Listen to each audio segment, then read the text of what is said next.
Only 1/2 of 1% of total U.S. savings and investment assets are invested in precious metals related assets. The 4-decade mean is 2%. I believe that we're going to have reversion to mean. I'm not one of these guys who says that the U.S. Treasury market's going to collapse and gold's going to win the war against the U.S. dollar. Ridiculous. Reversion to mean.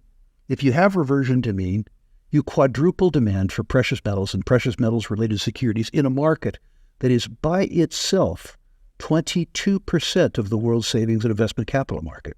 That's what's going to happen. The same factors will largely drive the gold price in 2024 as those of 2023, though the global economy finds itself in a very different place going into next year.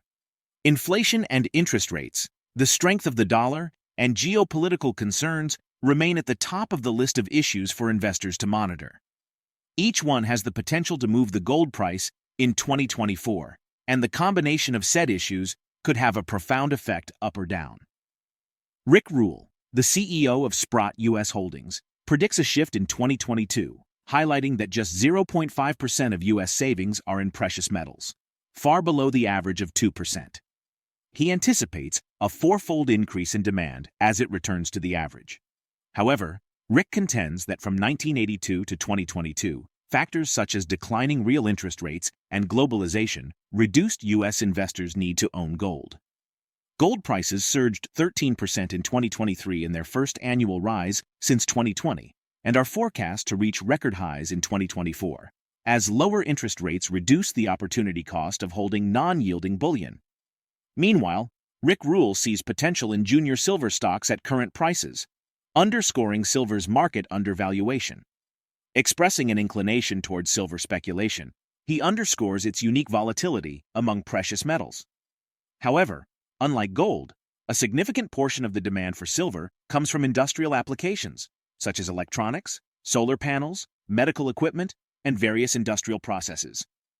As such, silver tends to be more volatile than gold due to its dual role as a precious metal. This means during periods of low inflation, demand for silver can increase due to its industrial applications. He observes a shift in the gold market audience, indicating broader and more diverse interests beyond tradition. Now we present the clips of RickRule's insights from his recent interview with Investing News.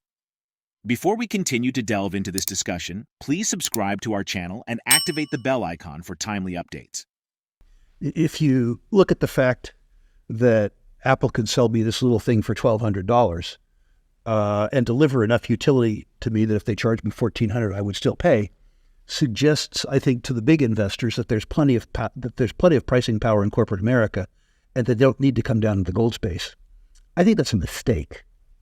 I think it's a big mistake. I think with specific regards to Apple, although I'm not a tech investor, that their avenues for growth are probably less dramatic than there were in the past. Their margins are insane. But I think it's a wonderful company, but I think it's priced for perfection. I don't think perfection occurs. But let's leave that aside. In the gold space, it is arguable the U.S. investor, not a global investor, but a U.S. investor didn't need to own gold in the period 1982 to 2022.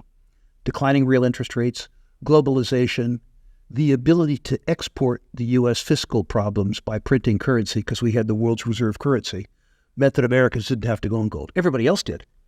Gold did well in other currencies, but not well in the U.S. dollar. I think that changed in 2022. I think, too, Charlotte, and most Americans don't understand this, only 1/2 of 1% of total U.S. savings and investment assets are invested in precious metals related assets. The 4-decade mean is 2%.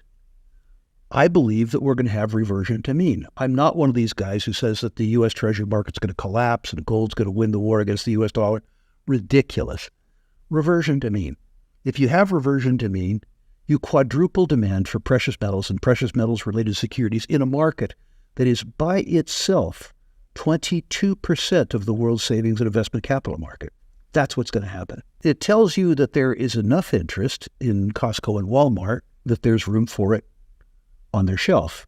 What has been of interest to me, Charlotte, and you've been helpful in this, I have in the last 7 years graded now 80,000 natural resource portfolios at Rule Investment Media, And what has occurred to me is that the interest in gold is much broader.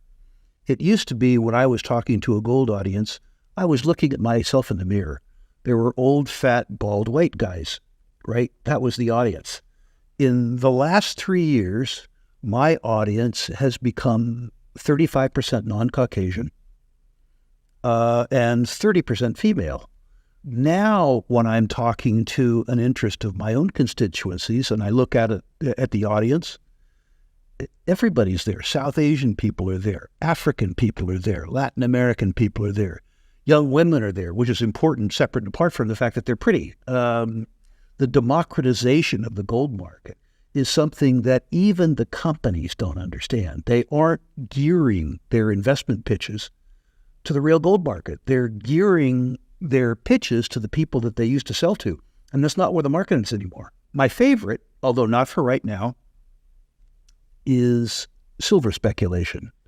You remember the great silver squeeze. That whole generation of silver speculators got burned because they believed that they would prevail in 3 months. And they were wrong. They thought their time preference mattered to the market. It doesn't. Silver is, from my viewpoint, the most volatile commodity among the precious metals. When silver moves, it moves further and faster. And I can get entry into high-quality junior silver stocks today at prices that suggest that the silver price will never go up. A bet I'd love to take. As good as uranium was 3 years ago? No. But nothing is. During the interview, RickRule suggested that the Fed is hesitant to lower interest rates immediately. Instead, he suggests they prefer to discuss the possibility of easing rates to stimulate economic growth. The U.S. Federal Reserve will wait until the second quarter before cutting interest rates, according to a majority of economists polled by Reuters, with June seen more likely than May, and less easing forecast this year than markets now expect. Furthermore, he cautions against chasing assets after they've already shown strong performance, emphasizing the need for a change in mindset. Let's get back to the interview. I think the Fed is hoping that they won't need to ease interest rates. I think that the Fed is hoping that they can talk about easing interest rates and have the economy loosen up. But the Fed, we're in front of the Fed, starting a new bank, so we talk to them a lot. The Fed recognizes that there's no fiscal discipline from Congress. And so the only thing that stands behind the U.S. economy and really idiotic inflation is the Fed. The Fed, in the absence of some control of spending by Congress, the only tool that they have to keep the U.S. economy sort of on kilter is interest rates. Their preference would be not to cut. And if the U.S. economy continues to show reasonable signs of strength, I think they'll talk about cutting as opposed to cut. If you begin to see more carnage in the economy, then of course they'll be forced politically to cut interest rates. It is also true, sadly, that people buy investment classes after they've proved themselves. And the way that they prove themselves is with an increase in price. So people tend to buy investments after they've already performed. After they've performed, they don't need to perform anymore. So as an example, when I would come on your show when uranium was at $20 and say the uranium price has to go up or the lights are going to go out, nobody cared. Now that the price is already up to $100, above the incentive price, everybody wants to be in the uranium space.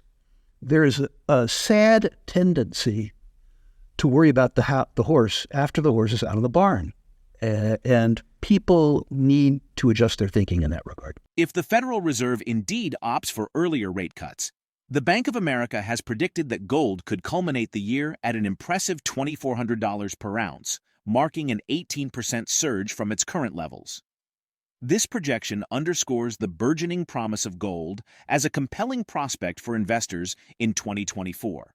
How might these factors shape the future of the gold market?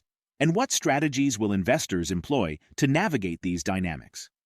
Share your thoughts in the comments section below. If you find this video informative, don't forget to support our channel and turn on notifications to stay informed about our latest videos. See you in the next video.